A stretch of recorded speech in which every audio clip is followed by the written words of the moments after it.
I've been trained to be a perfectionist. I can't help it, you know. I'm a cabinet maker by trade. Oh. And some things, you know, it's like, you gotta do things just regimentally, you know? Yeah. Everybody always... I knew a German that was I'm a trained to part be German. a cabinet maker in Germany, Yeah. and everything was perfect. He come over here, he come completely apart.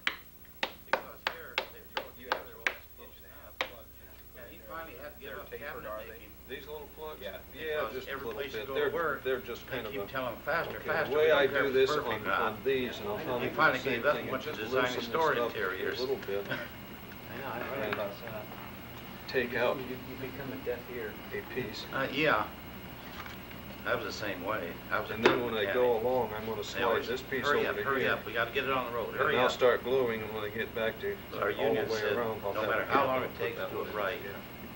But then they got to where they wouldn't So buy this you the doesn't parts take to too them long, right. really. The only thing you do is That just was use, after again, Reagan use lots of glue. deregulated trucking. That's plenty.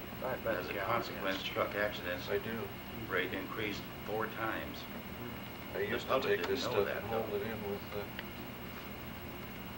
don't quite have enough, but somehow or another. I like that new tip they got on that type one. Yeah, it's pretty decent. Yeah, I But always if you save use- my mustard bottles. If you use lots of glue, see that's where that little center, where'd that little jar go that we had? Yeah, that's too big. Oh. That little jar, that little center helps you keep everything round.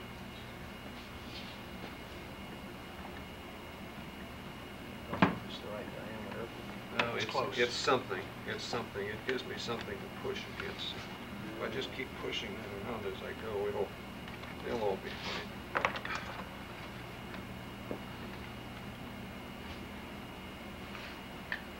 Now, if you work too slow at this, Russ, that'll start setting up.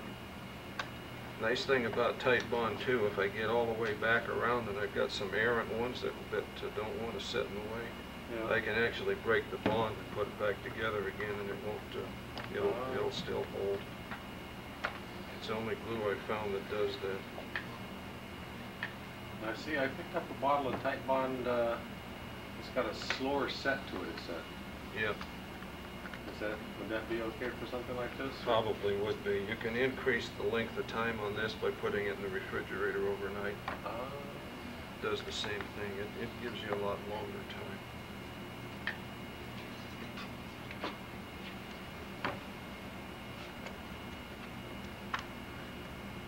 Go try hide glue. Yeah. Being low. Well, there was a time that's all we had. True.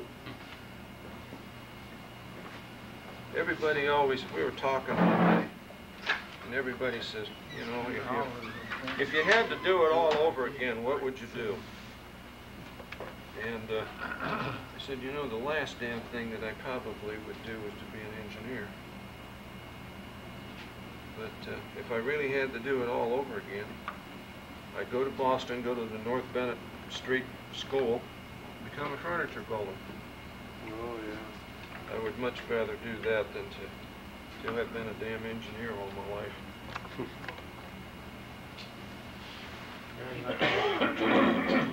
I like the way You're not you going to said make as damn much money as engineer. a furniture maker if you would as an engineer. No, you wouldn't, but I'd have been a lot happier. As it was, I spent many years building tall clocks.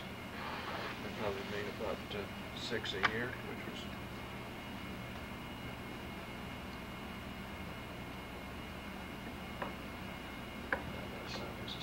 Civil engineer.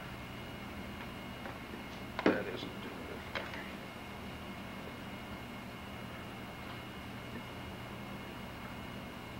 I got back into wood turning because I wanted to, I needed spindles and finials for the clocks that I was making. I was doing a lot of the replica tall clocks. The market kind of disappeared on those. You know, you get in a geographical area and there's only so many people around who are willing to pay the price for a good clock. I was doing some that, usually what I did, I had several cabinet designs, and then they would have to buy the movement before I ever started, and I was using movements that cost them, you know, you get a 9 of movement with 12 tubular chimes, and Put the inside of that one. and I've got $2,500 into a good precision clock movement, so you're looking at a $5,000 clock, and there's just not that many people who, not that big a market for it. When I started wood turning, I did architectural stuff and made boat wheels in a shop on Green Lake in Seattle. And made boat wheels. Now there's one that there's a limited market for. About the time I graduated from college, you could import a 5-foot diameter wheel from Hong Kong at a total price for less than it cost me to buy the damn wood. Material, yeah.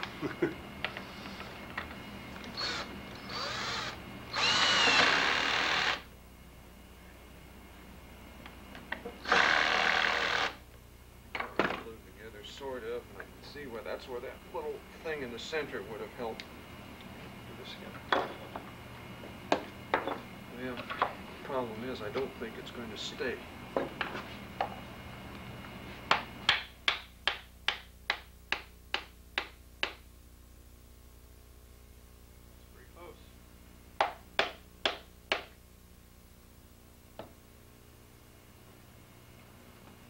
See if I can get the thing out of there. It's going to stay. Can't be afraid to get glue on your fingers.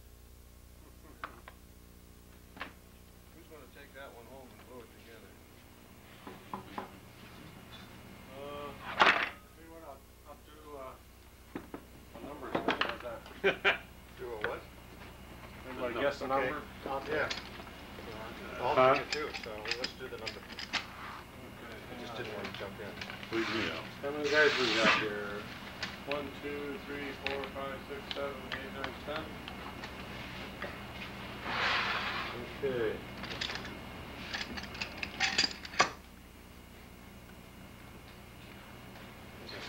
Five. I'll just put them all in there one and then set. somebody draw one out and that's who gets it. Besides several houses that I've done myself, I did one set of custom cabinets. People in God, what was their name? Can't even remember.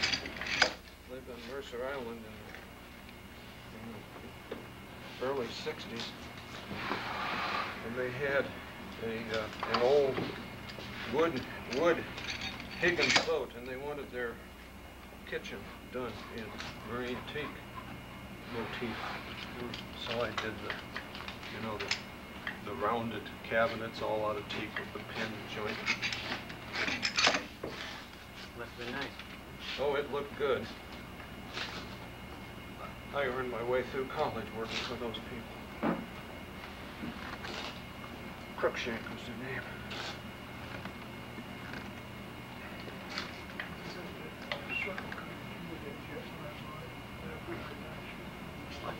After lunch it's done. It helps to cut a little round piece that will, whatever diameter that thing comes together as, it helps to take it and cut a little round piece to fit, so you have something that you're... Buy some doweling. Probably dowel or... The same size as your... Oh. It'd be smaller than the drill bit because of the saw cuts. Yeah, because of the saw cuts, it's going to be small. Just a little bit. I would think it. I do, If you're late, you can make one. that's what I That'd be do. a. Because you're going to move Yeah. it It'd be a novel even idea. turn a little bit. So it More becomes smaller. Yeah. See, now, And this one right here, it's got a wow right there. Was that intentional or? I made some that just off, just, yeah, on purpose, Make a just to plastic kind of show that plug to these go down things in your do go base back there and set together it on again. that.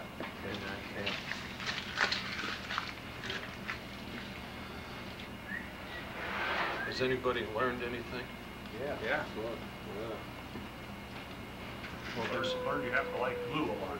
I learned I need to go get myself a miter saw. I don't know. I got everything else. you can do it on a table saw, but I prefer to use I just a got a miter radio saw. arm. Go to Western Tool in Kent. Yeah. They have the best prices, I think. Yeah, I think that's where I got my jet bandsaw. That's one of those shows when they had the show up at the Seattle Center. I don't know what exit there are, but the exit by that Corolla that used to be there. Yeah. Whatever that exit is. I got my, Oh, I got that 212th sliding, Street. 212. that sliding Go west, compound saw I got is a block on the Bosch, west side. and it was $4.99 on the, $4.99? Sliding compound miter saw, $4.99. Then even a better price. And I went to Buckner Weatherby and I said, you know, God, you guys, you want $625? I said, I can buy this damn thing from Tool Crib for $4.99. And the guy says, he goes and he looks up and he says, how about $4.75? He sold it. It's amazing. I talked them down on bandsaw Buckner with them. They brought in a catalog. Yeah. Sometimes what you can do with them is if their prices, if they'll come down on their price. Eagle Hardware will too. They'll come down and I'll say, look, you drop the price down and to where I'm even, you know, so that means for they'll have to come down below the sales tax. And, The best prices I found is called Tools Plus on the internet. Yeah. I think it has a hyphen in there. And you don't have to pay Another sales tax if you one, buy them. No, and their Yeah, I shipping, would their not. shipping is less than the sales You will, tax. as a good Washingtonian, you will pay your tax, right? Yeah. Hell, I work in Portland. No way I'm paying sales tax for anything. I had an interesting thing happen. I didn't know it. Drive down there every Tuesday morning, come home every Thursday night. Before Tool Crib of the North got tied up with Amazon.com, it was free shipping. You got the number? By truck. Yeah, I got it written down over there. And I bought bandsaw from them, and the gal called and she said, would you like to have, But you want to go fast or slow, or you do a little rough first and then you polish it. Yeah. A little one of those pocket diamonds and just rub it down there and you just get it on the end. Oh, I see. Oh, yeah. Yeah. You know how they're steady? They have a centrifuge in them. Oh, those guys. There was another one called Steady Cam, it was an arrangement for people who are on the hardest out here. Yep. Bring your drywall screws for that. your screws?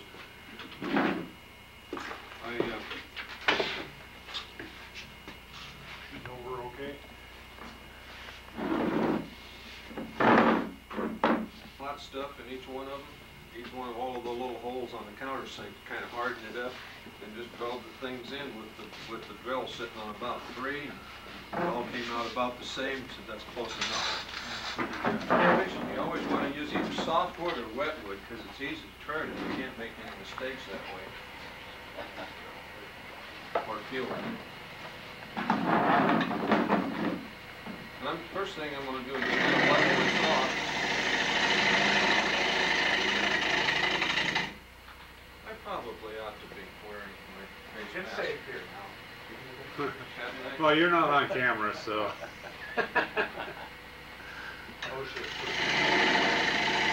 This is a nice way about this particular tool. I think it's pretty decent stuff with it.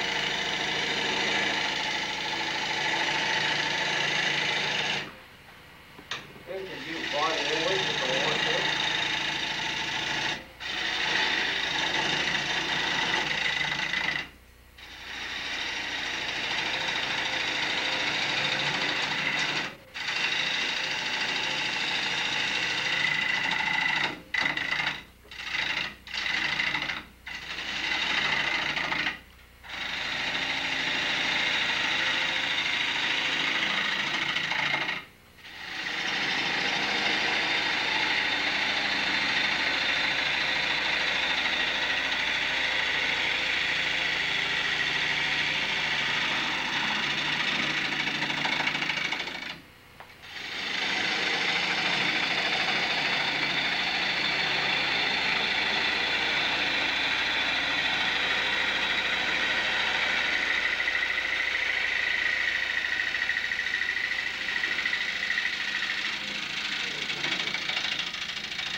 side.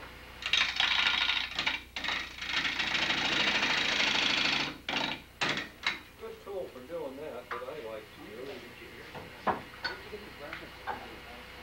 Parting tool works real good for this.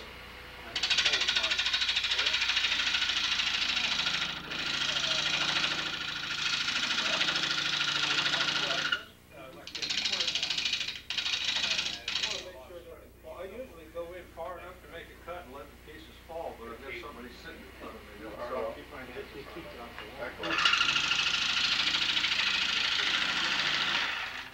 didn't go far, did it?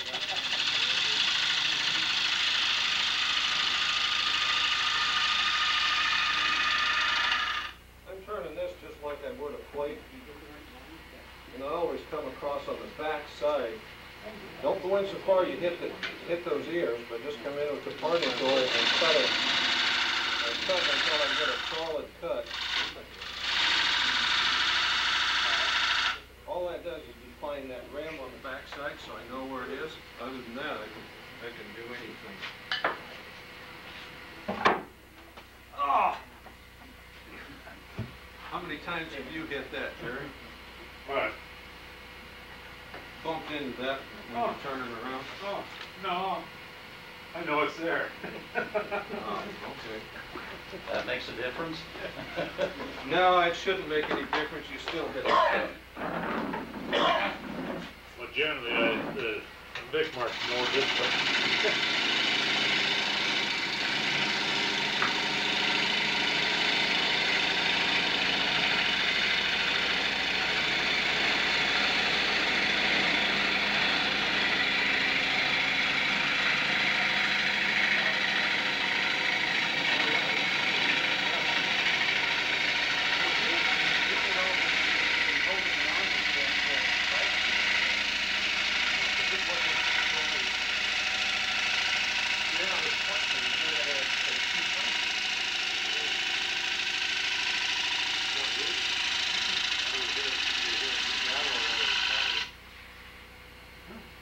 All I've done is define where the back side is. Need to get some of the extra wood out of there.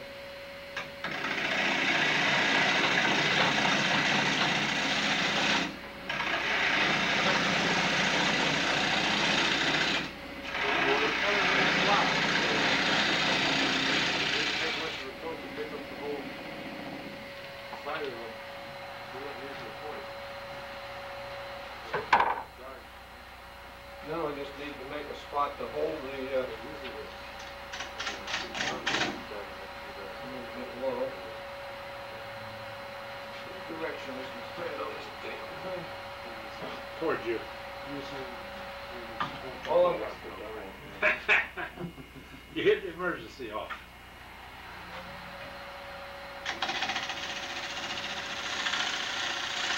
That should be about.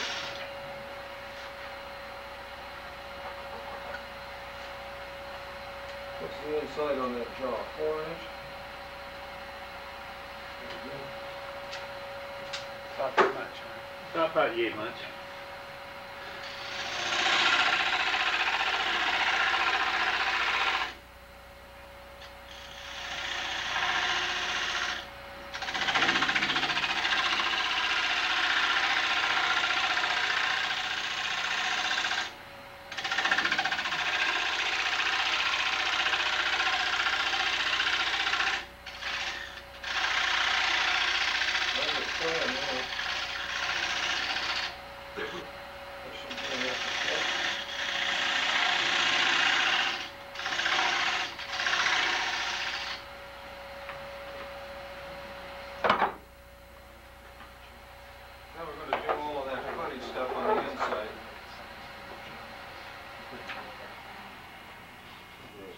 I would normally sand this down to where it's totally finished, and I'd sand that all the way down to 2000 grit, just like it was going to be. And the reason for that, I'm not going to turn that thin. The reason for that, if I'm going to turn a 1/16 of an inch rim and try to maintain that thickness down through there, I have to hold my hand on the back side, and I want that to be as smooth as possible. That isn't too bad. That isn't too bad a finish. just as it is. But that's the type of finish that that's how I use that thing. If you look, you can only see it looks like there's several of those things we're hitting, but that's what I got. That's the kind of finish you get off of that tool. That's a piece of apple. It's a little bit green, so it turns really well.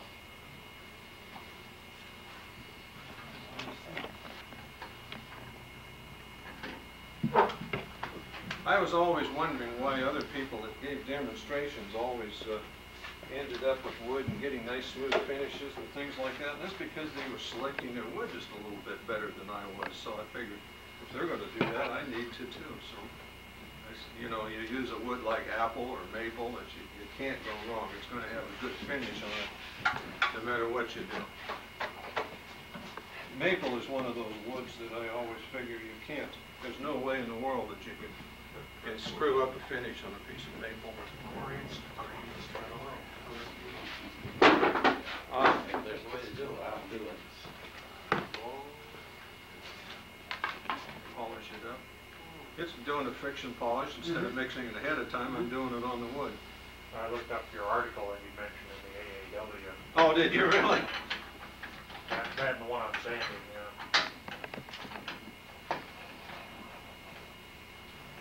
It always amazes me. Everybody, the reason I wrote that thing, everybody was asking, everybody wanted this magic finish that you could put on it and it would give you a good finish. And there's really 3 steps in turning. There's this, and then there's sanding, which to me is the finishing. What you do after that is adding a protective coating. That's all that is. The stuff you put on, that isn't the finish. The finish is what you did get before you put that on. All it does is doctor the color or add a protective coating to it. Doing the inside of the bowl now, Yep. Using the chuck the way you are. Yep. How do you get back to that to finish the bottom of the bowl again, like this? Okay. Because you'll have finished. I've got the center on here. Yeah. I'll do that. I'll carry it all the way through. When I get done, I'll have a flat bottom, and I'll just take and chuck up a little piece of plywood or something, and then jam it up on the other side reversed. Turn the back, and there'll be a little nub in the center, and we'll break that up.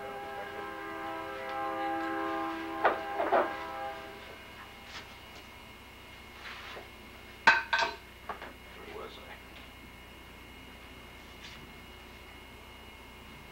I? Somehow or another, everything on this lathe seems backwards. Came from down under. Yeah. Is that what it is? Yeah, it's Aussie. Has anybody here ever tried turning on a Sorby or something like that? That's really bad. Everything on it's a left-handed thread. That'd be good. Oh God, I could never get used to it. Maybe a southpaw designed it. From here on, it's just basically, I'm just going to have to worry out some wood. I'm going to do a flat bottom with flare. One of the things I really need to do is to come in and cut a groove and try to establish that thickness right there, some idea of where my bottom is. Halfway in or 2/3 the way in. What I want it to do, damn, can we put something underneath there so it's going to hit me? Well, I'm going down to where the bottom is. See, I'm looking at the bottom piece right there. And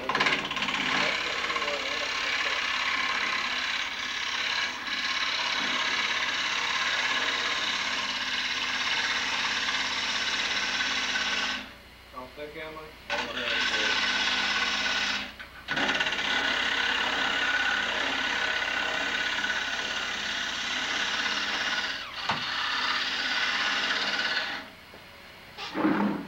See why I use apple wood? It turns so easy. Apple just turns absolutely beautiful.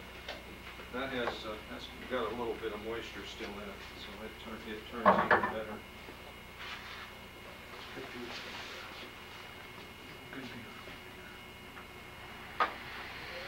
So I'm going to have to spend a little time just getting rid of wood.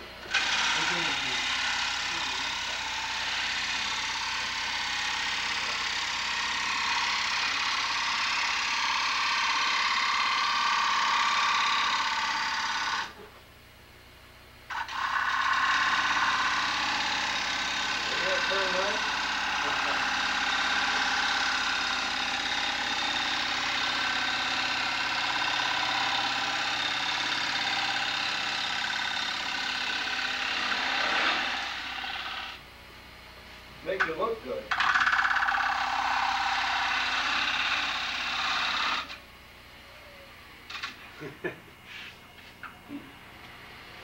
But somehow or another, I don't have problems with that.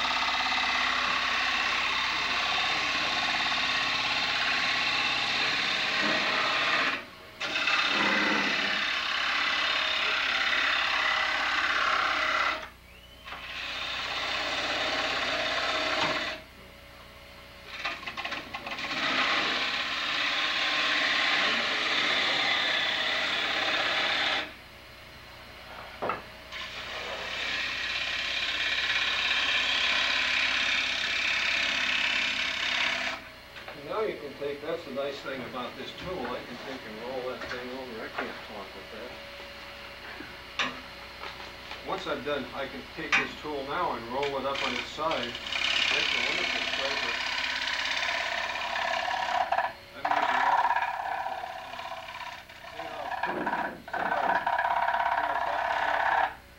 but I can take a perfect finger right there. Whoa! I need something. Glove shaving? You want a glove? I've got one. That's a glove.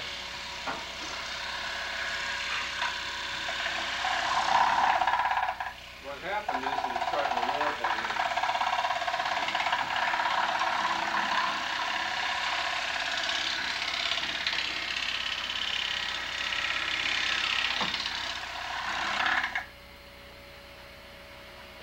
It is, that thing's starting to crawl.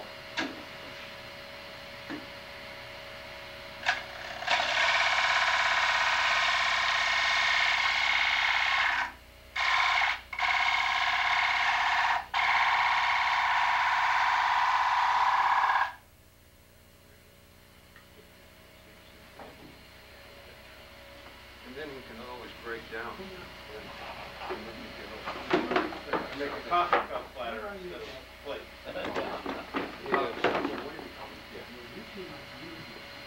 Don't be afraid to use these things so you know where you are.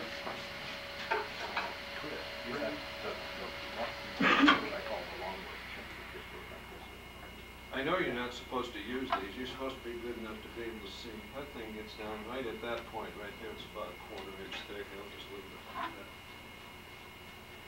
It gives it some. If you really want to, I'm along here with one of these little scrapers.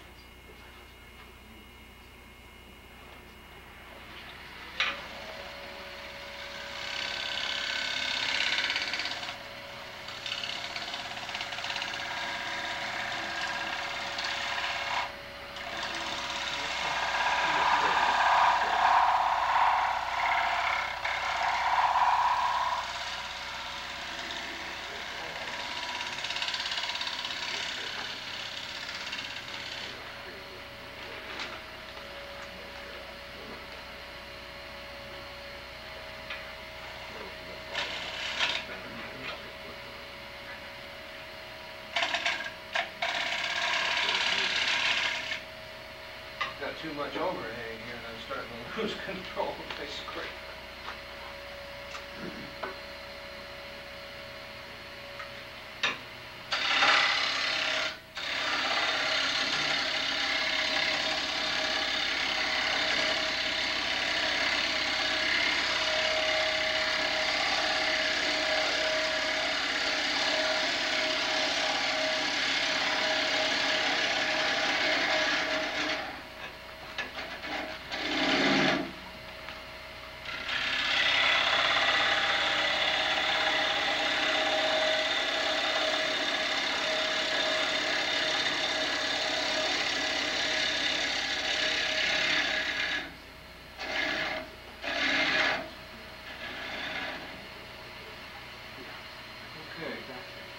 Now we're going to talk about some of the things that we can do to try to get a flat surface across there.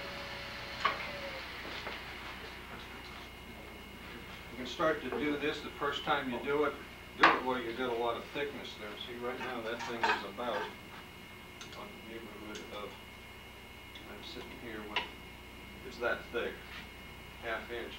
So we can play a lot. And start with a small piece. Don't try to turn a platter that's perfectly flat on the bottom at 14 inches in diameter the very first time you do one. Do something like this size first.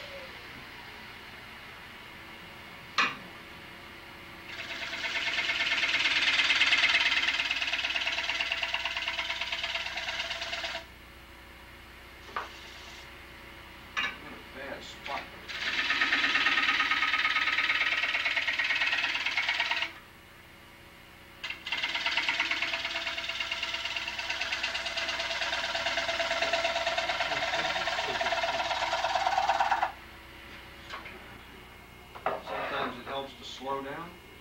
You don't always need to be turning at 20,000 RPM all the time.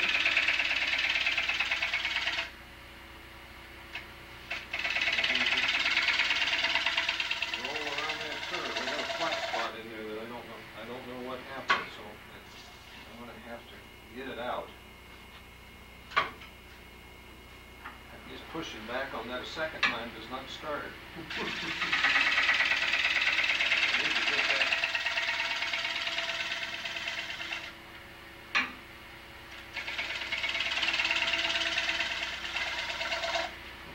Smooth. I like that once you get used to it. Okay. The rim's done.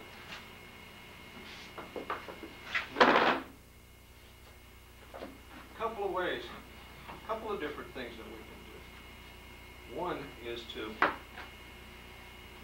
Before you go on the last step where you're using the pulling cut, are you still rubbing the bevel, or are you getting more over like a light shear scraper? I'm using it like a shear scraper over on its side like this, and using that hook on that little burr right there. Okay.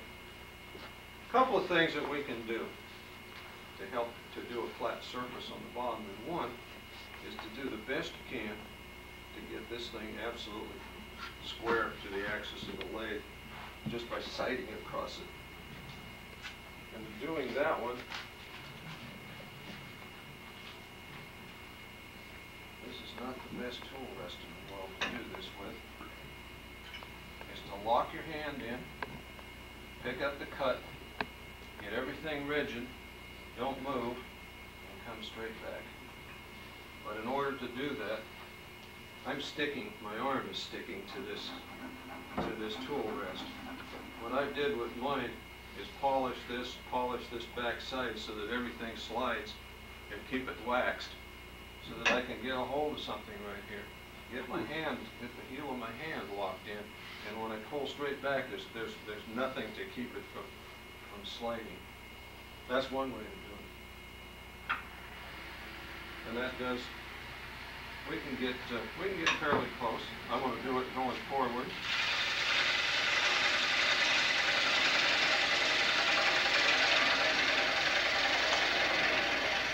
There you go.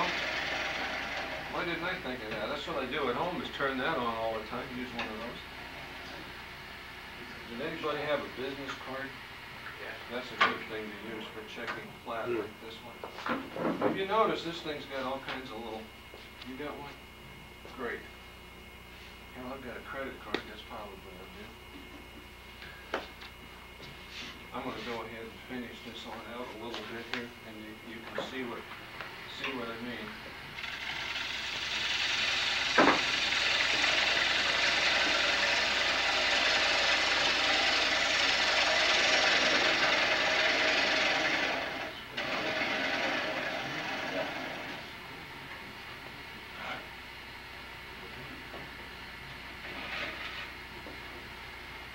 I don't know what direction that thing is in now. I think it's high in the center by quite a bit.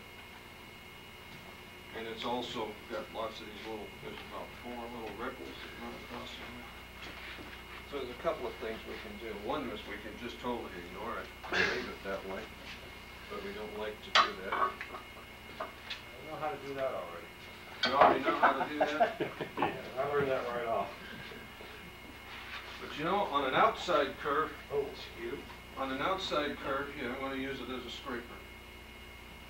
On an outside curve, we take a flat tool and roll it across the surface like this in order to generate a smooth curve. Think about it. On a flat curve, you want to use a curve tool and roll it into the surface like this in order to get a flat surface. So that does work. But get this thing to where it's right on center, as close to it as you can get.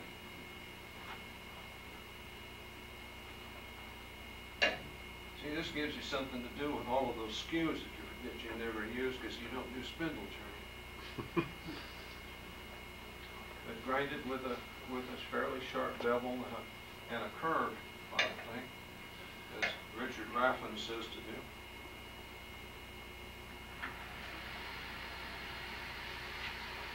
And what I'm going to do is just gently roll that. Once you pick up the cut, just gently roll that cut in. It gets to be almost automatic after you practice a little bit.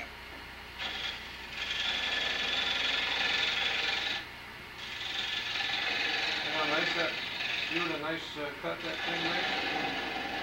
I actually like them. I find it works easier for me to start in the center and come out this way. Just roll that cut. So you do it in steps. You don't. Because at each point I'm rolling through and then I'm coming to the next one and rolling it again. What we're going to end up with, instead of long waves on this, I'm going to have little scallops. And little scallops is fine because all we have are the little sharp ridges to sand off, and they'll sand off real quickly. But we have a long wave. Doesn't matter what we try to do. We can come across that sucker with a chisel or with a scraper or with sandpaper. Whatever we do when we have these long waves, is you just follow the surface of the wave and nothing happens. But with this, we'll end up with little scallops, and the little ridges are easy to take off. Well, you starting with the pointy part, rolling down into the short end of the. It's going the opposite. The other way? Okay. I'm rolling this way. It doesn't matter. You can do it either way. It's just like it just seems more comfortable for me to do it this way.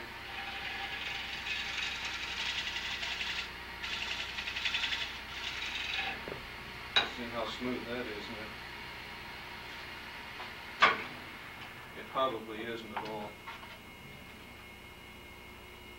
You couldn't see from where you are how bad it was to start with, but it's a lot different now. I've got a little bit right around the center here that I need to work on. And on this one.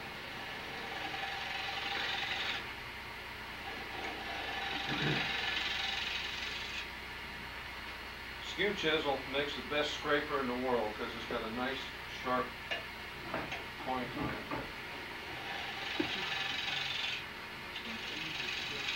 See why we collect business cards now too. Right? But I can see now why we collect business cards too. I didn't know.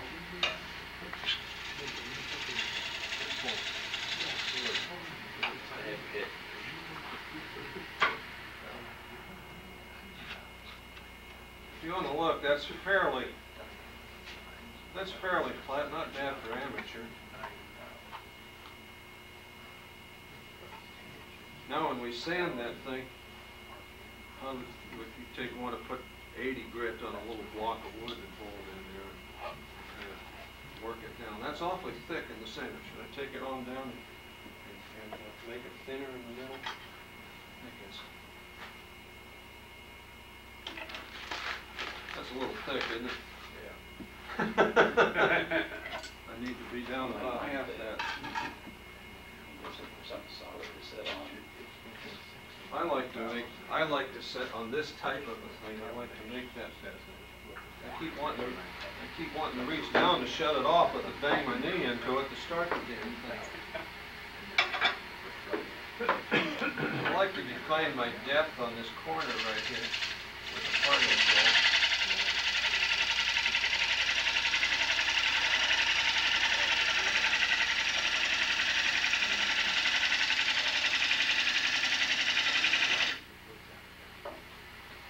See how that is.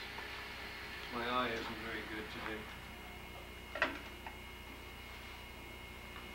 Well, I hope if I took out enough wood to get down in there.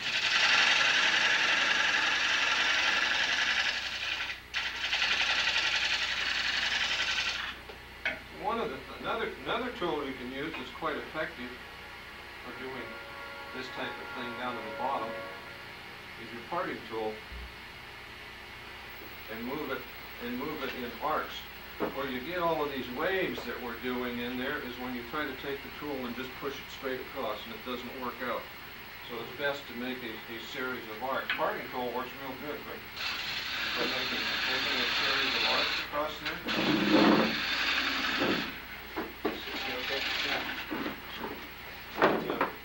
I don't like to use it. What am I looking for here?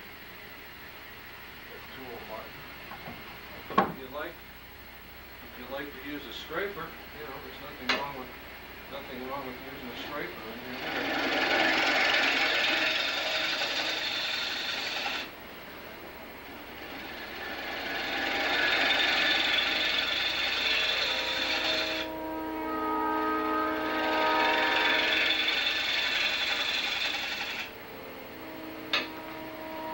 You notice when I use this scraper, I'm picking up the center and then riding up and riding the double across.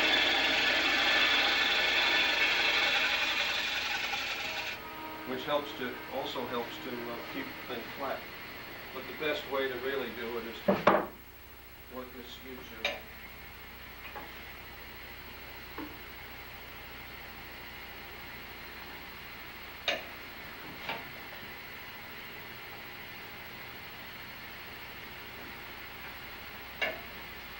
Somehow or another, I can't get that thing where I want it. There we are.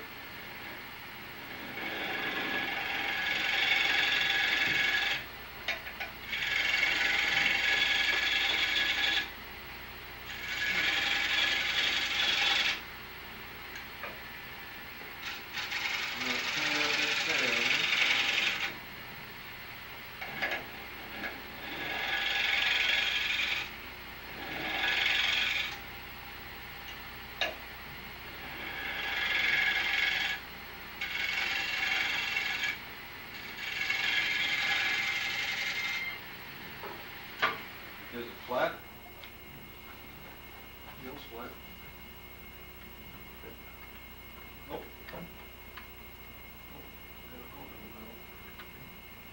That isn't bad. A hump in the middle.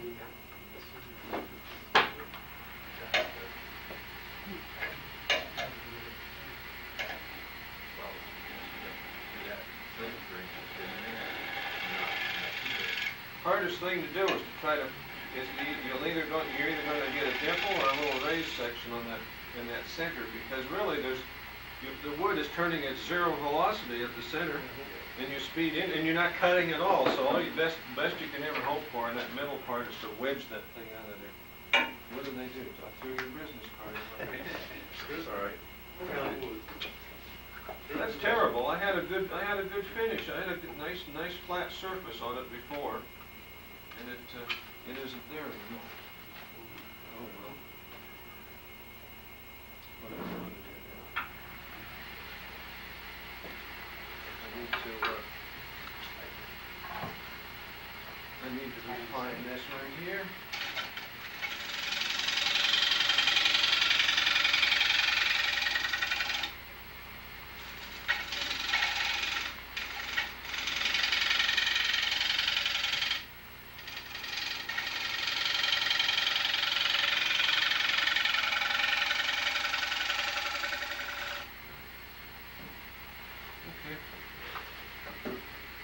If all else fails, there's one thing I've played around with a little bit, and I've never really been totally successful. What did I do?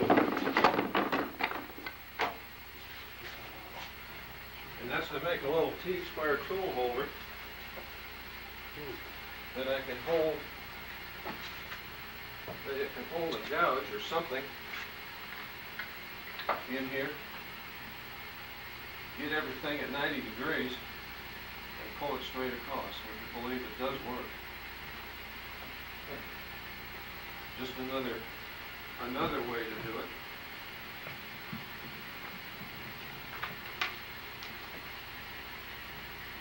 That's an awfully heavy tool to be doing that with.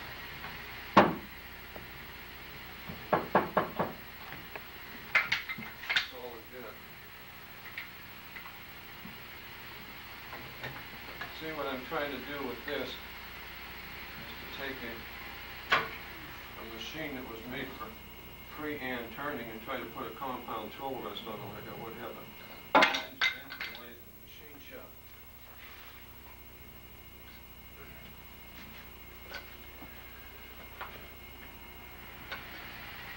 I should get what I wanted. You can make one of these little things if you want to try it. If you want to try doing this. And all it is, I've got this little T-square. Yeah, I went down too far. Why can't I get that where I want it? Because you have an audience. That's probably right. I don't do it that much.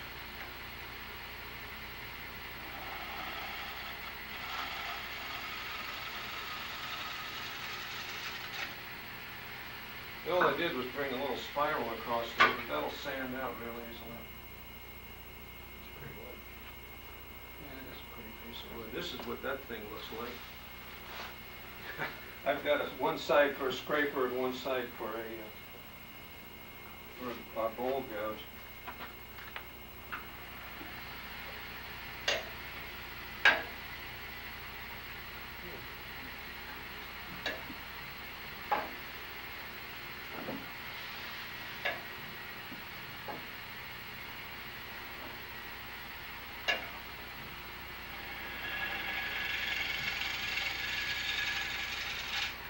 I cut those little grooves in there coming across when I did that.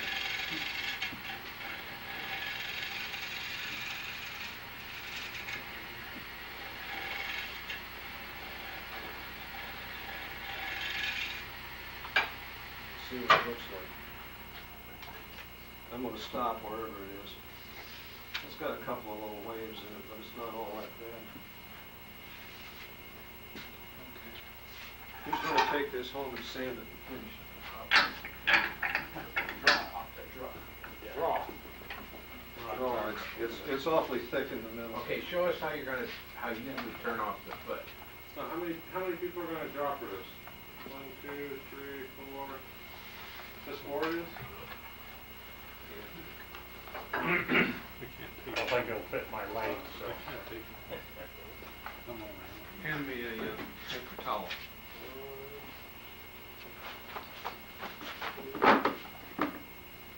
Care if it's used or not? Doesn't matter. I'm going to double it up. Since this is just the right size, I'm not going to turn it off. I'm not going to take it down because somebody's going to have to take this thing and finish it.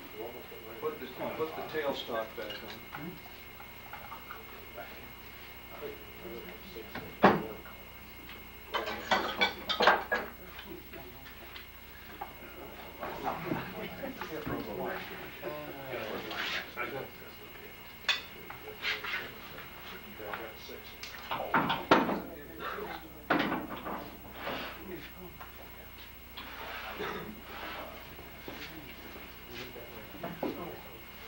We could go to all the effort of putting something in there and doing all of that, but why should we when we've got a fairly flat surface right there on the face of that chuck? And nothing's going to go wrong with it. Spin back there. Don't think went that way.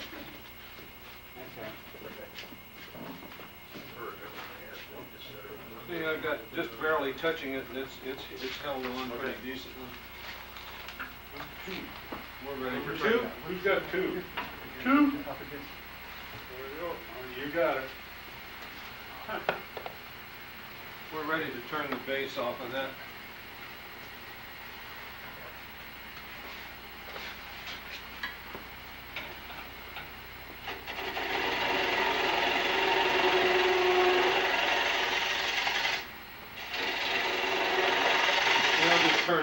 down until the base is all finished and there'll just be a little tit in the center.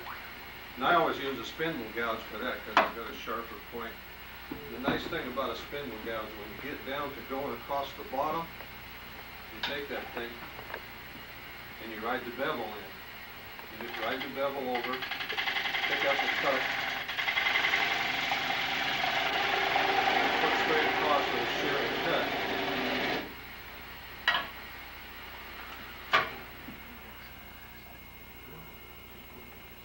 And if you're real good,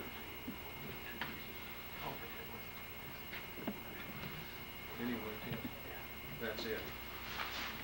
Well, I've been making this too hard, that's what. It isn't difficult at all. I also use this thing for turning the outside edge on my discs. Who won it? What did you The guy who has it in his hand in front. The guy who has it in his hand. Oh, donate the juice.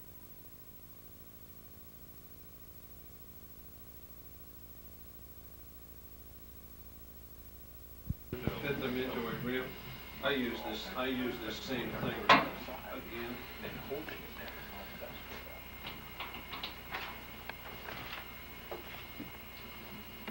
The center of that thing is very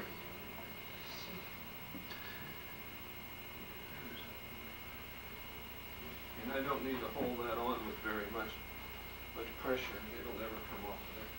I'm free to. So screws must all be exactly the same distance out I from. didn't worry about them. Well, I held it up. something- I held it up and kind of. I laid it on top of my on a table saw top, and I kind of looked. If there were any that stuck out too far, I backed those off and forgot the rest of it. Because I'm not really looking at a precision surface anymore. That thing that far out around. Sure.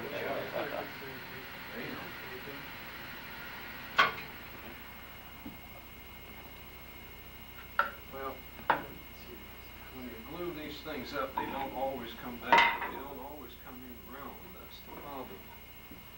I try to.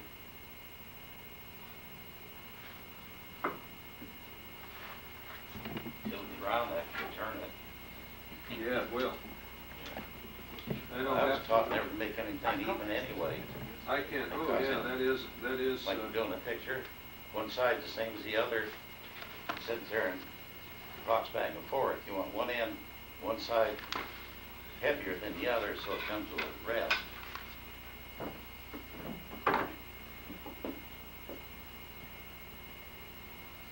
This little this scale with the zero in the center is really neat because I can count up, but I have a hell of a time subtracting fractions. It's not off as much as I thought it was, about 1/8 of an inch.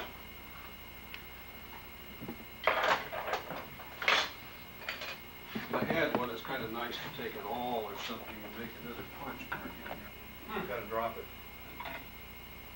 Don't worry about it. Other is it cuts beautifully because it's everything's so symmetrical.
see how far off it is. It's not, it wasn't round, they just screwed it up, that's all.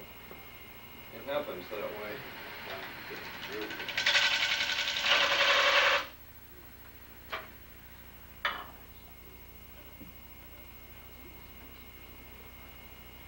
And that's all I would do to make the, to make it tapered on the rim, and then they go ahead and glue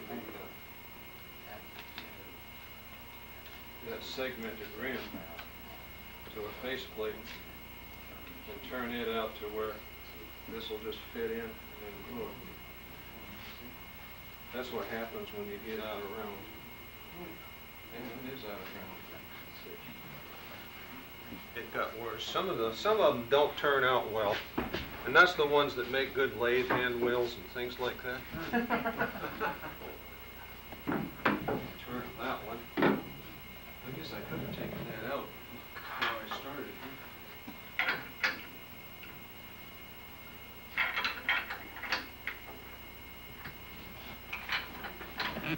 And turned it down with a little boss on the entry, on the center that goes into that hole, and left that. I'm going to take that all the way off, but I'm just using that as a chucking piece.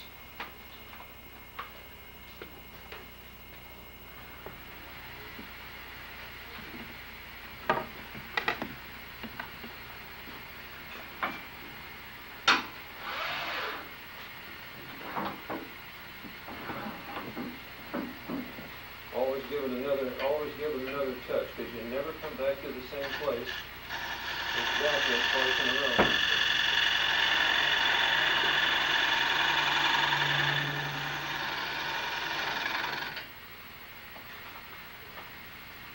So from here on, it's going to be, we're doing exactly the same thing as what I did with that other plate, and hopefully this thing's not going to fall off of the. But the nice thing out here, look at the nice shadings, is we'll be cutting with the grain all the way. Oops, that thing didn't want to cut well.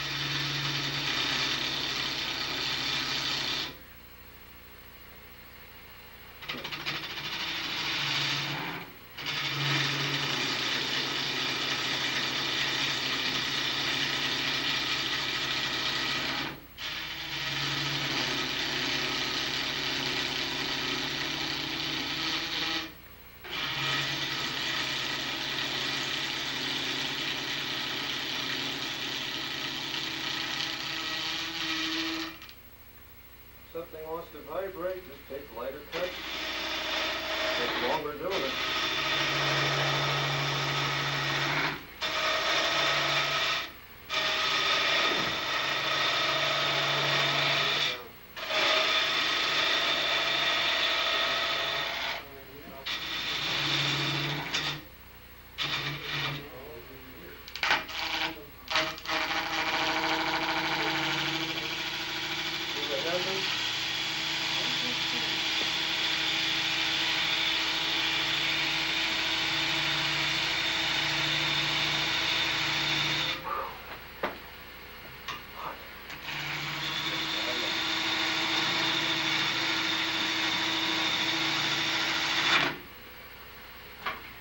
Don't believe what people tell you. You should be cutting downhill or uphill or whatever. You saw this one. I was trying to pull it towards me, which would probably be an illogical way to be cutting. I wanted to vibrate. So I cut the other way where I'm cutting into and cutting the wrong way on the grain, and it doesn't vibrate. So you just have to go with whichever way the wood and the tool want to go, rather than what somebody told you was right or wrong. If it vibrates, pull in the tool, push it, or the other way around.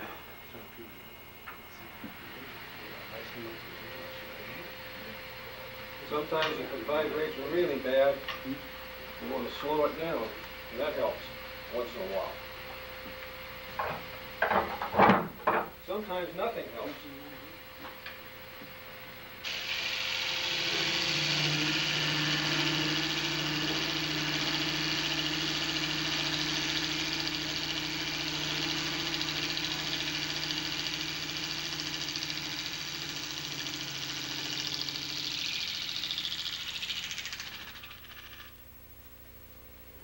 Have you ever left just finished up the 12 sides and then left it Yeah. spring out there? I've done that. Sometimes. It all depends on what you want to do. Uh-huh. Well, it just looked kind of nice there with the... Oh. Yeah, I don't know. I just didn't do it.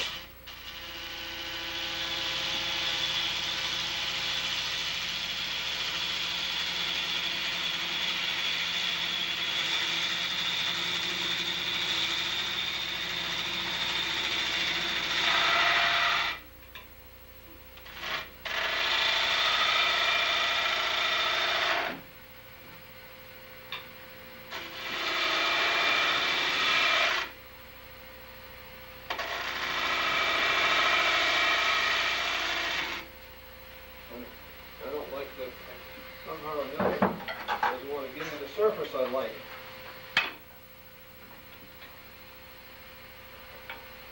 Scraper always works.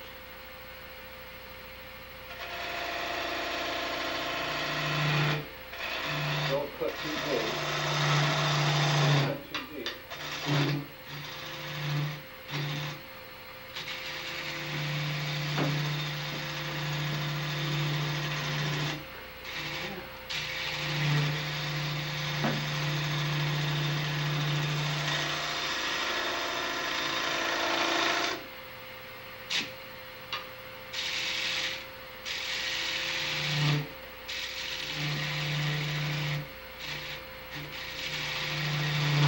Got a bad piece of grain I'm touching in there. What fuck?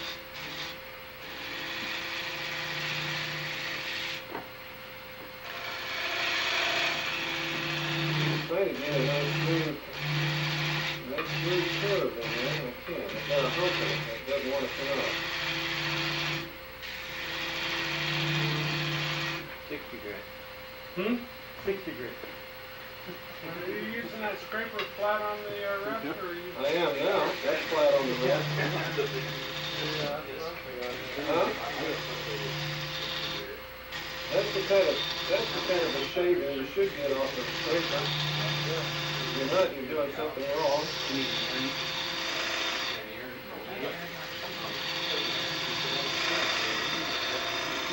I got that. Sometimes you get carried away on doing this and it's just fun and you find out you're down to about a 30-second section.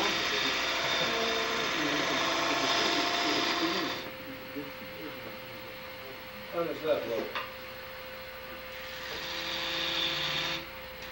Sounds good. Sounds like a real nice thing.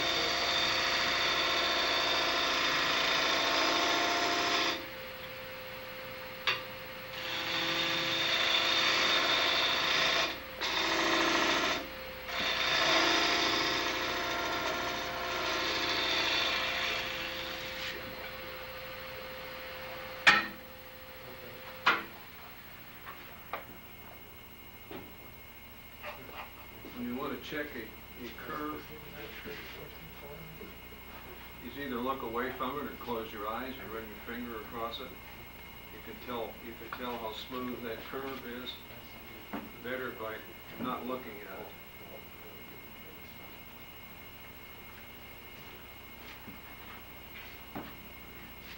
I don't know how everybody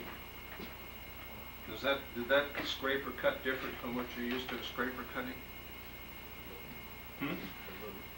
But the way I sharpen, Doesn't come off looking like sawdust. the way I sharpen a scraper is nothing unusual. But I always, and it's only because I was taught that many years ago. I always dress the top of the scraper to take the existing burr off, and then when I grind, is just take it in one nice smooth and push hard enough that you get that little bright orange spot of metal. And when you get that, just one nice smooth curve all the way through and a continuous cut, it's done. You Then don't- burrs put back on. and the burr's back. However, if you want to get down to a very, very fine cut sometimes, is take that burr off the top and then come back and hone that thing. I've got a stone here somewhere. What did it do with it? Rubbing Jerry's pocket. Shh. But then come down with your hone and don't make or just a stone. I use an India stone, and you don't want to make a lot of cuts. You don't want to do this with it. Just come down in a smooth at 90 degrees to the top surface. Just come down flat with it, and just make some nice strokes around there, and that will not hog off a lot of wood, but it's a very fine cut that will. I had it in my hand. They just called that off. And I'm saying I'm going to come at 90 degrees to the top surface. And if you don't want to file a lot on it, I just want to pull that down.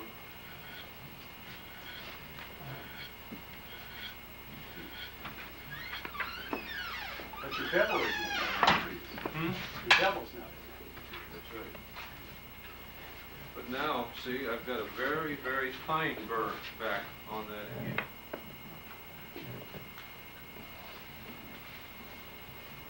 Good for taking really nice little light, very light finished cuts. I could probably get, I don't know if I'll get a better finish than I did with the other one, but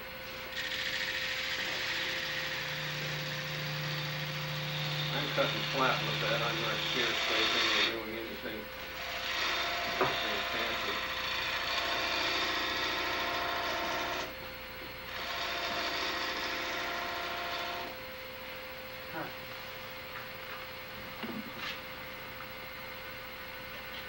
That's sort of getting off with it. Finish a little more.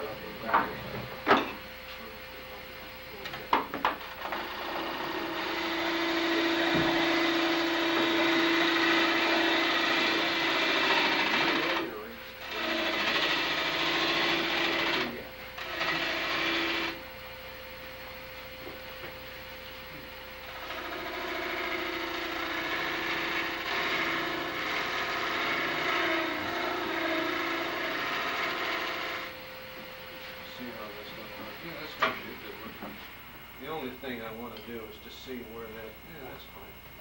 That's going to work out well.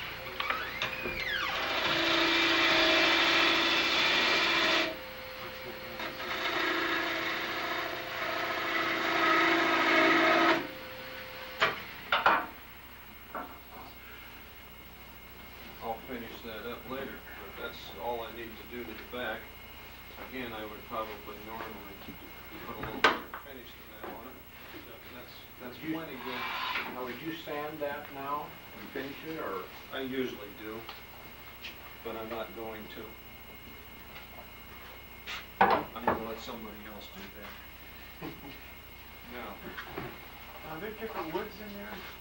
I mean, more than just the walnut and birch? There may be two kinds of walnut, I'm not sure, but Well, let's the see. light wood looks like it's... This is, okay, yes, there's, this one, the stripes are Peruvian walnut and maple, and the other one is domestic walnut and birch, and the rim is birch. So it's got a lot of different things in there. That's why you get all the different colors. Now I've held this on with carpet tape, so I'm ready to take it off now. Nobody has any. What are you squirting on? Acetone. You stand real close and it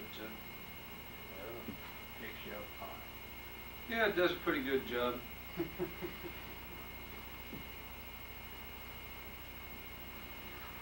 It'll probably fall off. Let it sit a minute.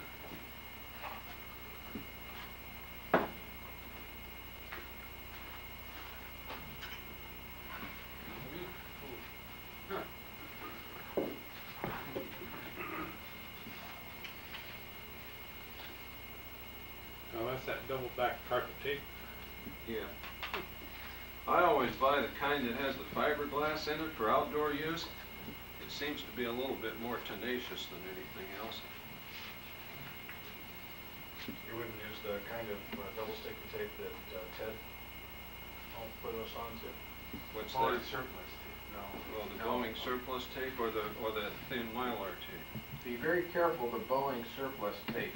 Its shelf life has been exceeded in many cases by US people. Okay, we're ready to, I guess I'm ready to worry the center of that thing up.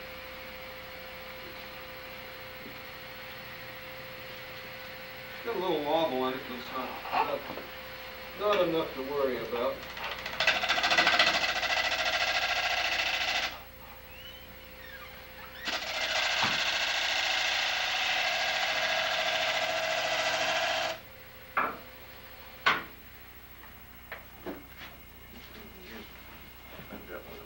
Tell it from here on, except just to take out the wood.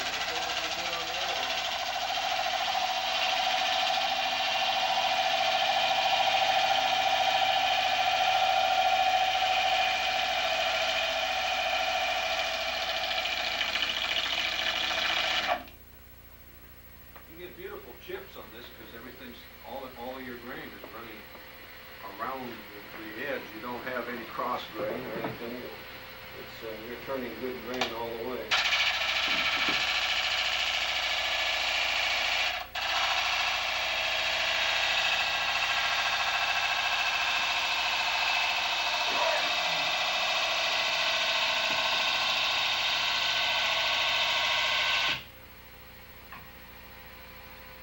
Now why did that one start doing that instead of doing this?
I think I do different, but how does everybody here grind their party tools? Do you hold them on the wheel and grind it this way? Yeah. I grind mine flat. And what that happens is I've got a little concave there when I do that. And then in order to sharpen it, all I'm going to do is just touch that a little bit. And just grind the edges, because all I really want to have real sharp are those 2 points. Is that a parting tool that's kind of hollow in it on the inside? Along the blade? You've got one that's got actually 2 cutting surfaces about 1/8 of an inch apart. Oh, yeah, no, this one doesn't. You see what happens when I hit it with a flat tool and end up with the 2 little shiny points on the tip. That's what it's right here before I go on any further, so I don't lose that. Calipers? Right there. There's a little pair somewhere. Oh, here they are.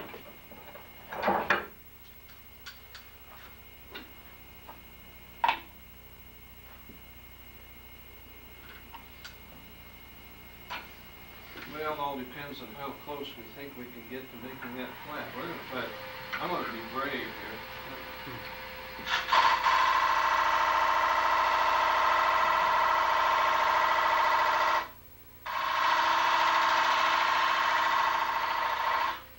I always like to leave that bottom about a quarter-inch thick, because then I've got some playing room, and by the time I get the thing flat, it gets down to 1/8 of an inch. I don't worry about it.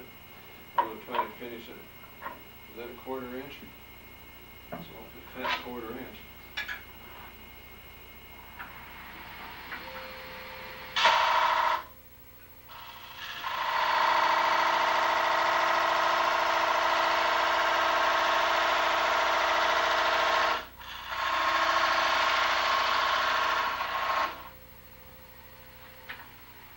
This particular parting tool is a Sorby, and it is soft. They say it's M2 steel, but it's even softer than that.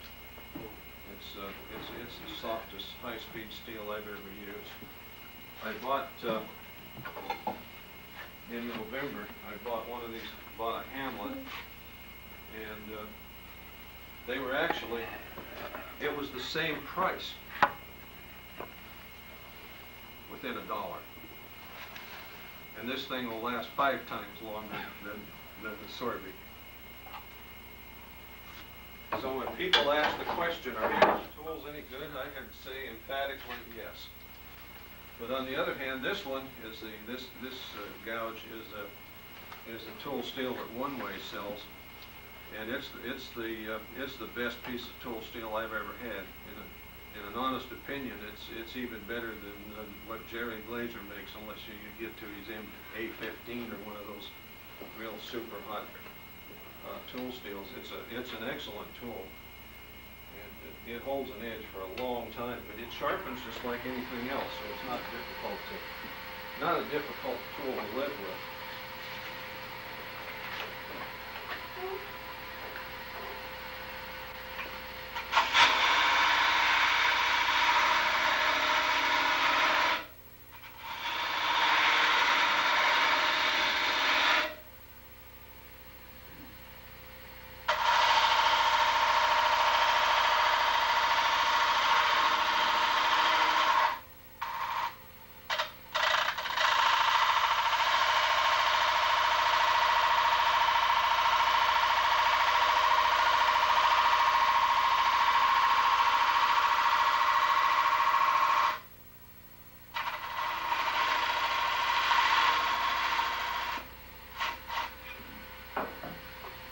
Somebody asked me at lunch, how do I gauge the thickness of this?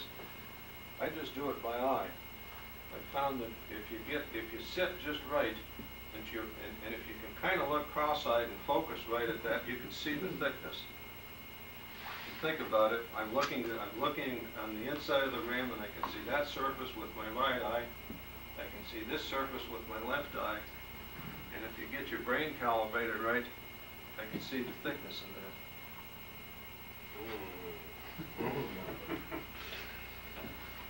Don't believe me? Well, I just turned to the fact you're gonna go home tonight and snicker thinking about all of us sitting here standing cross-eyed on our legs.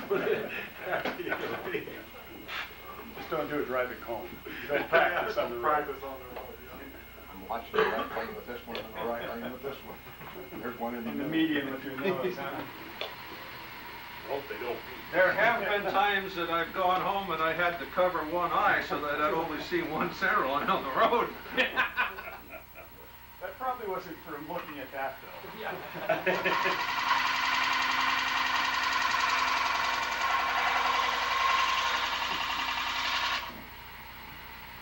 But see, so far I haven't measured this one yet. I measured it down here.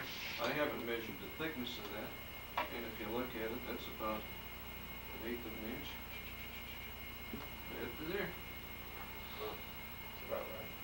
So I didn't, I mean, seriously, you can do this. It's the same effect. I don't know if you do it, you know, if you hold your 2 fingers together and you focus on that center, you end up with a little weenie in the middle. Well, that's all I'm doing when I'm looking here. You have to focus on this. You you're not looking past it, you're only focusing at that distance right there where I would have my fingers. And if I look, I'm looking down at this finger right there, and I'm looking at this finger right there, and I can see from right here looking that those fingers are 1/8 of an inch apart. So all you have to do is learn to do that, and take my fingers away. Let's see, I do have a tool there, so I do know this eye can focus where that one is. And the other one, if it's looking at the same place, I can see that that's 1/8 of an inch. You're still not convinced.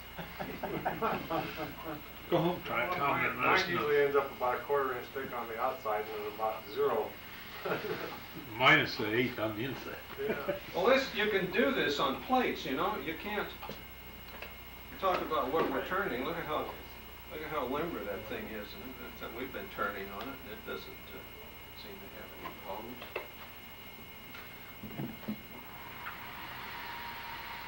Once in a while, if I put one of these together and I don't quite trust the glue joints,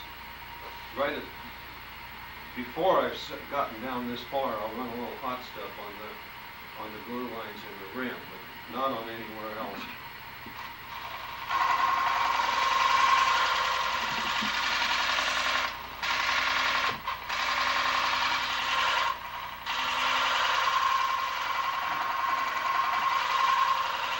I broke one of these just for the heck of it one time, and I wanted to see what it would do. It was a finished plate, and it had gotten kind of thin. In fact, it was real thin. It was less than 1/16 of an inch thick. And I threw it on the floor, and it shattered, and every break was wood. There was not one glue line broke. It was sawtooth across the wood. It was, along the grain of the wood.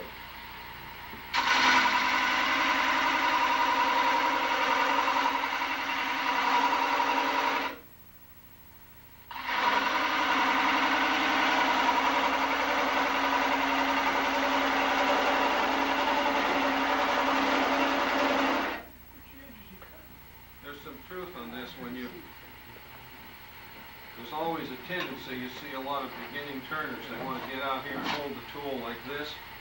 You don't really want to be doing that. You want to get the thing next to your body, anchor yourself solid, and let your weight go into it, the tool. It's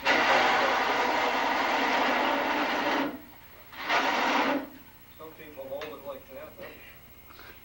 On this one, you have to hold it away from it. I know. Well, I know one thing I could do is put my leg over the top of the damn thing. Ellsworth, huh?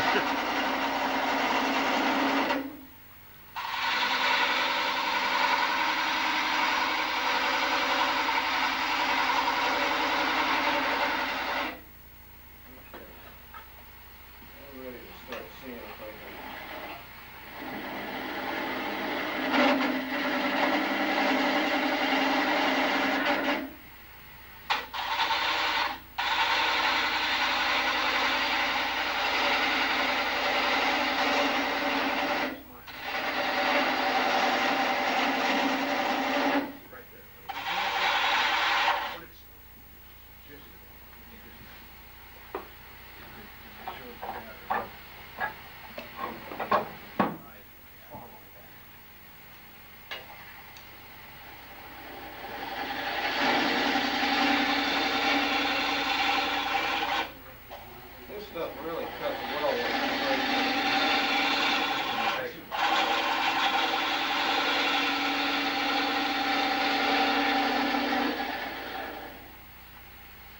Always get this thing as square as I can, as close as I can. Too close. Something that's too close.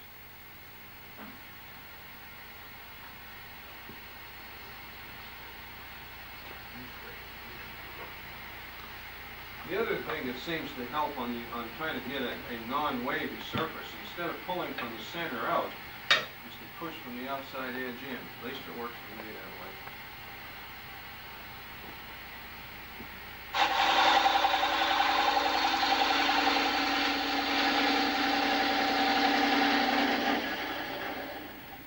And also lots of speed.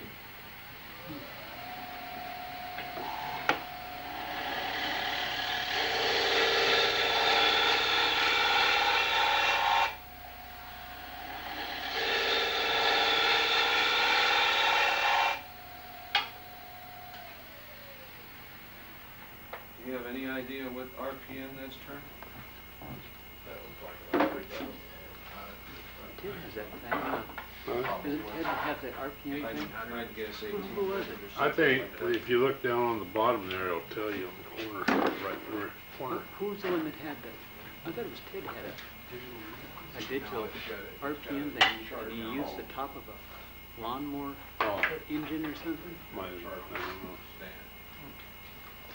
I thought it was him. Could put it on the outward side. That is terrible. That is terrible. That's worse than I've ever done.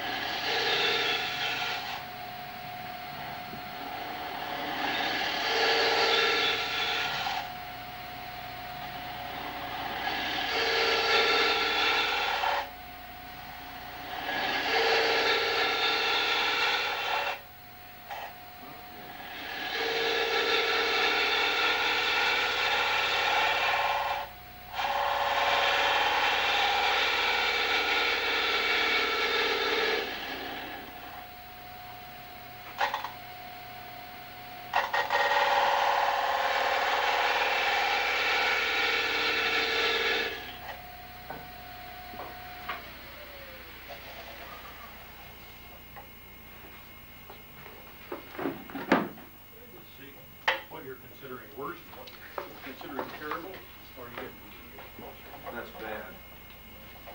That's not anywhere near flat. Run your hand, That's flat. run your hands across it. Yeah, I don't want all of those little bumps in there. But it is wavy, but by and large, the deviation is from a flat plane rather than from a hump or a dish. It's relatively, I guess that's the right word, relatively flat. It'll just take a little bit of work to get there, and we'll have it. I think.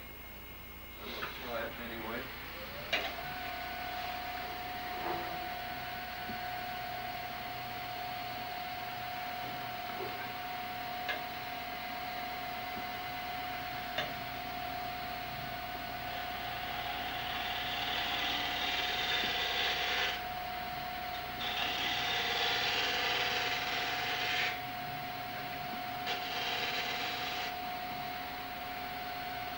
Tom isn't going to believe me that when I'm doing this too, I'm looking and seeing a flat plate.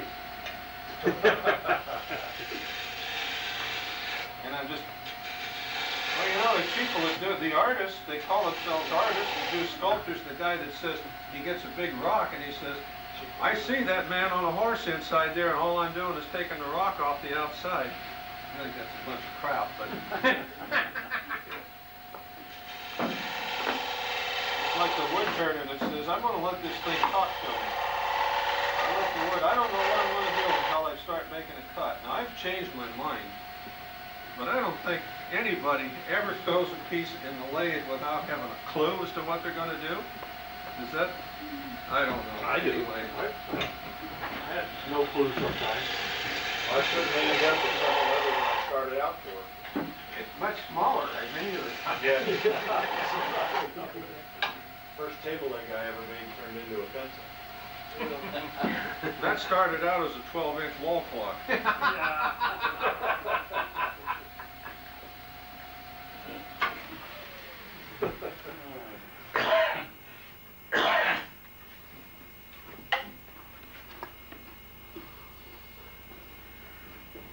You know what? There's a little hump right there, and I'm going to quit while I'm ahead.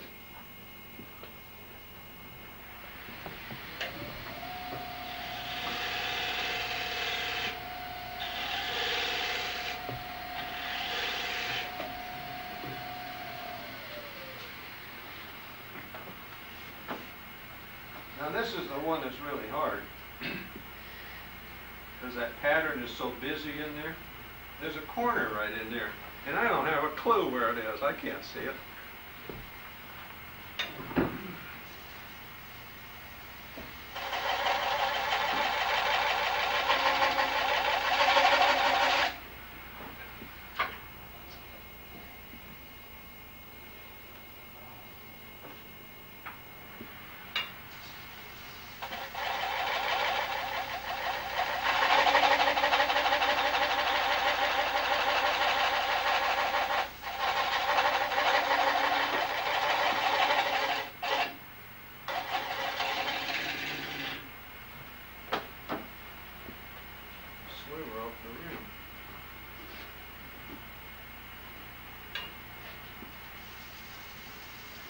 Sometimes you don't really want to be turning.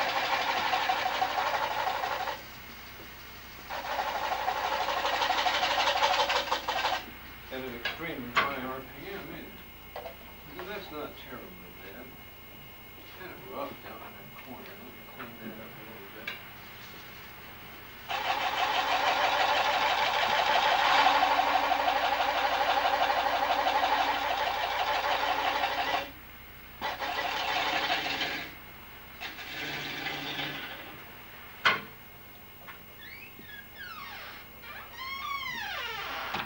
That's the problem. I've got a gouge right in there.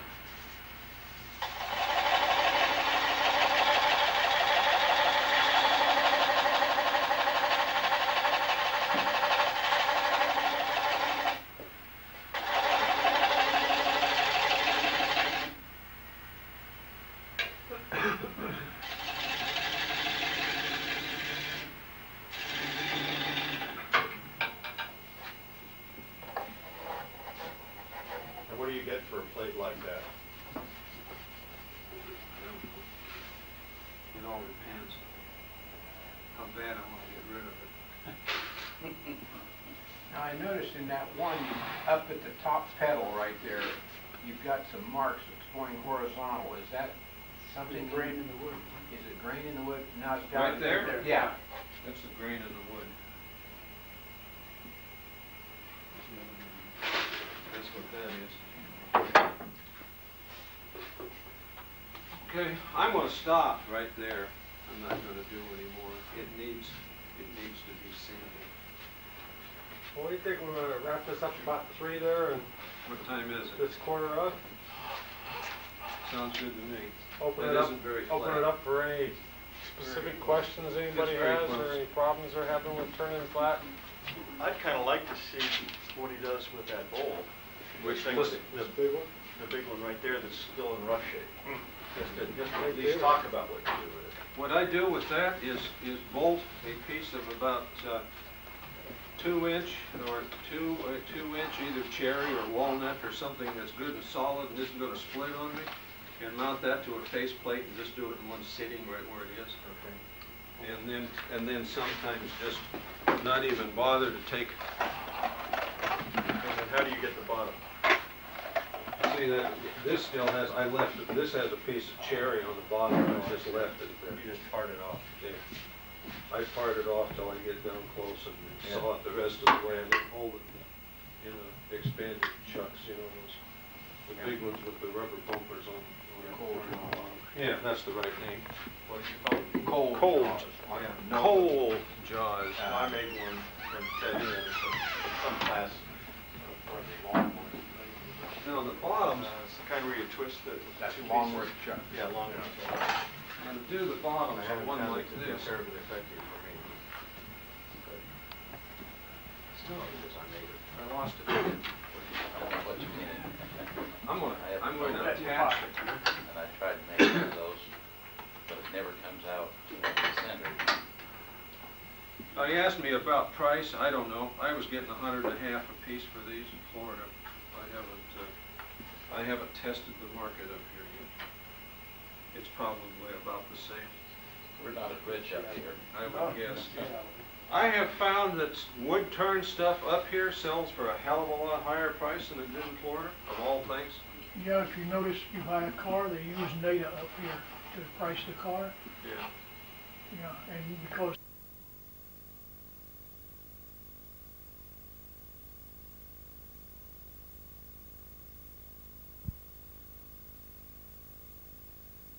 Tell you the problem though I have, just to talk a little bit about chucks. One of the problems I have, sometimes in order to get this thing flat, I get awfully thin. You'd think a vacuum chuck would be the ideal thing to use, and it'll suck that center pin out. Everybody talks about a vacuum chuck and they say, geez, I can pull 26 inches of vacuum. If I go to a 6-inch diameter in there, 26, and that's about 27 square inches, and take 15 psi, I've got 3,000 pounds. Let's see, what's 15 times 30, roughly? $4,500. That's how many pounds of force I've got if I've got a vacuum chuck pulling on that sucker. I really need something like a shop vac that I'm pulling 1 psi over that amount, because it doesn't take much to hold this thing in place.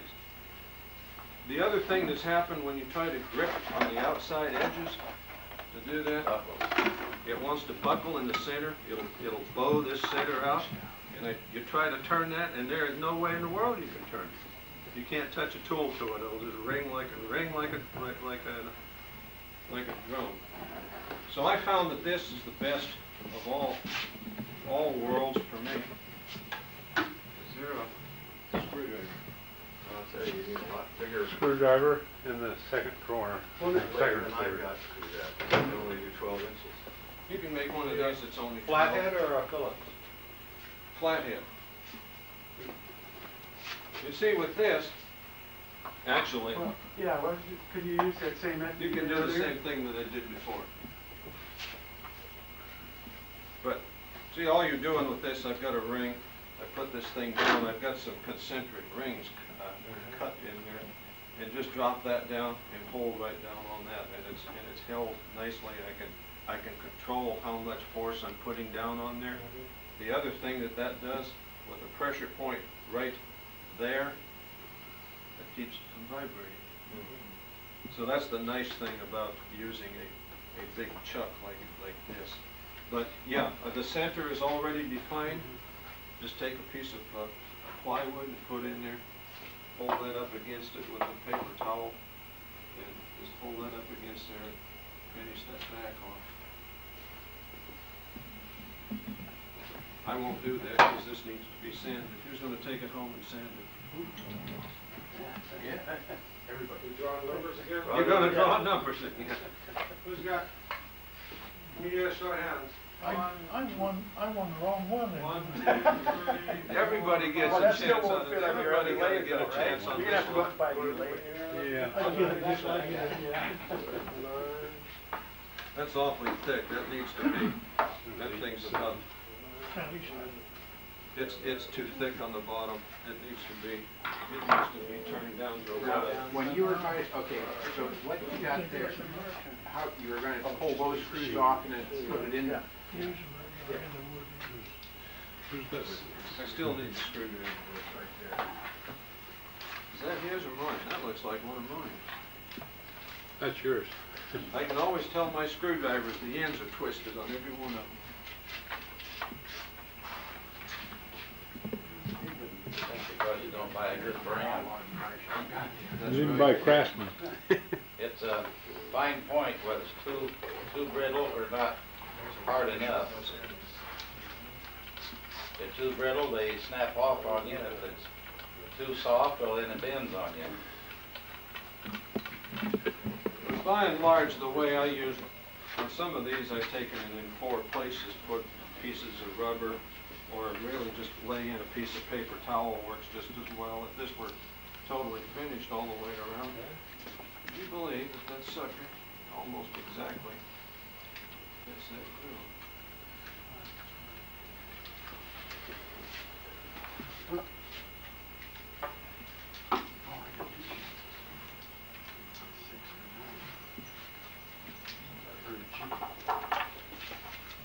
My screws aren't long enough. I need longer screws. Okay, But that's how that works. okay. See, now the bottom on that is right up to where I can get a good view of it. The number was 7. 7? Yeah, I had 7 there. I had 6 and 9. Give me a 4 and I'll have 7. There you go. I got 7. Yeah, that's the one. There you go, Jerry.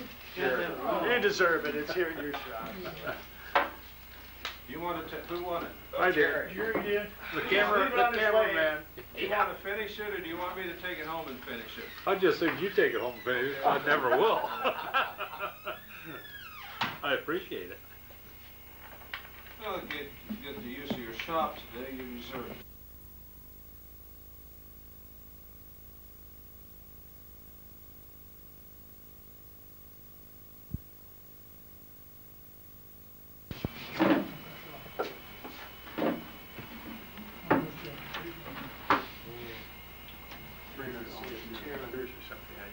shop, I just finally got a big compressor. Yeah. How'd that go? Yeah, it works okay for if you don't do Because it starts too awful cutting much. into it, that'll just blow it out. Can I pay you for lunch? Oh, yeah, yeah, why is India? I know you tried to give me Stick one. that damn thing in my ear. Didn't need it then. Can I change my mind? I'll get one. I got two of them now. No, they're Campbell's too. We're doing, you know, Well, I think the one you turn had it cord on that, around, they turn hold it it around around. your neck. Home Depot has a silk tank. Yeah, I asked Yeah, it is. One all the time. Yeah. Yeah, the one I've got's So it doesn't high matter if you run all recovery. the time, I you're just wouldn't blowing be stuff there. down. Where is that Yeah, that doesn't keep up. misshapen one that I had? And One where you- blows probably. Yeah. Yeah. Let's see, it's right over here. I'm able to date. Big catalog.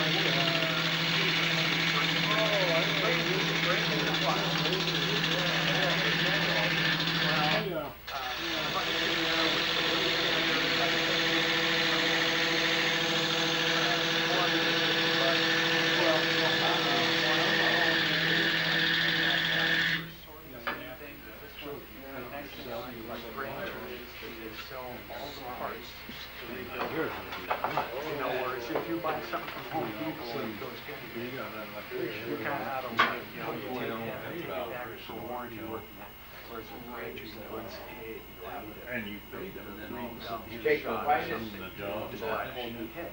$150,000 price for switch gear. Thinnest one's right It there. is It's the one I got. You paid again. Yeah.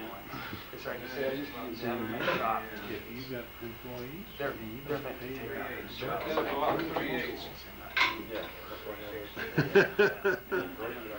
Yeah, yeah. I don't either. I mean, I've got to think.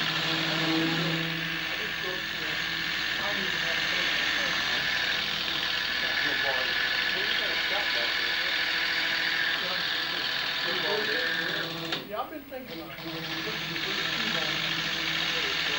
Slows out. Yours goes up top, huh? Yeah, but I can put the elbow on there and then run another pipe and then up through that pipe. Maybe I could do that. Went too far.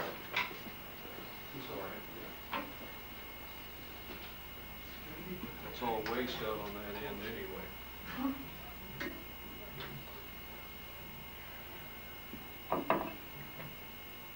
See what I do?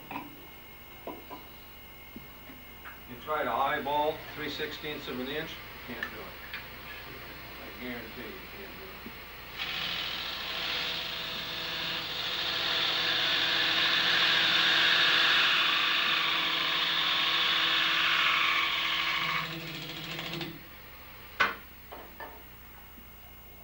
You're doing both of those with a slight taper, is that? Yes. Okay, so. No, I'm just trying to jam fit in there. get a tight fit.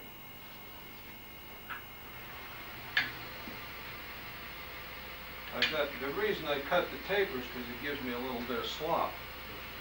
It won't, if you cut straight, it's going to go and it won't fit, and all of a sudden it's, whoops, too much. Gap.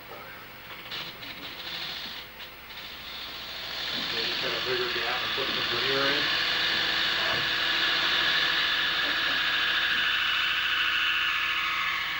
Either that or fill it with glue and sawdust. Either work. See, that's starting to almost fit. So we're getting close. I think if I'd carried that one I had in the first place on in, it would have been fine.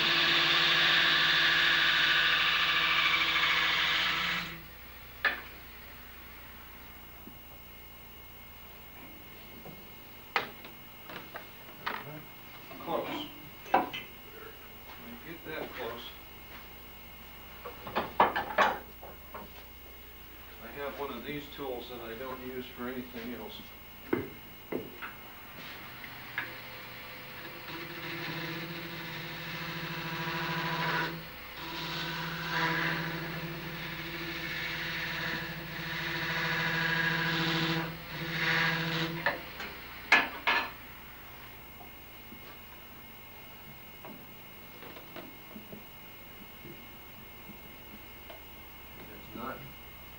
not tight up at the top, it's tight at the bottom, so my taper's off a little bit. So I know that I need to get down to the bottom.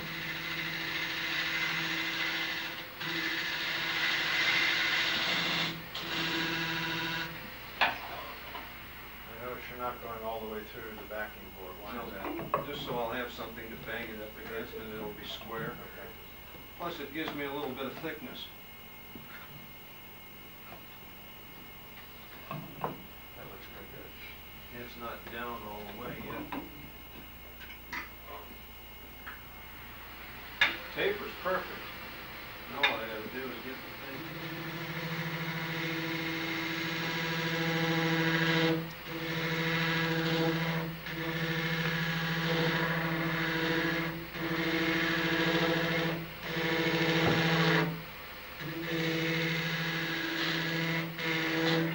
A little loose is not too bad a thing, because when you add all of that glue, your wood can swell up, and then it won't drop in on you. Somehow or another. I'm really trying to get the good fit down in the bottom half of this thing.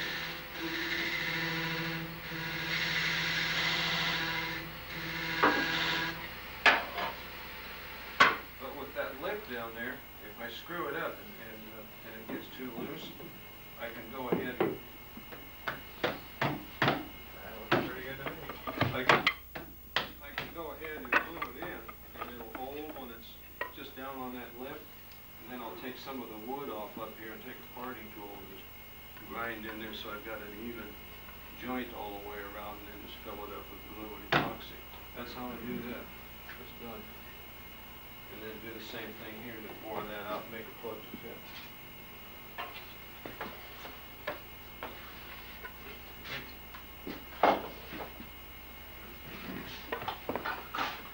Thank you. Thanks.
This is not Christopher Columbus. This is not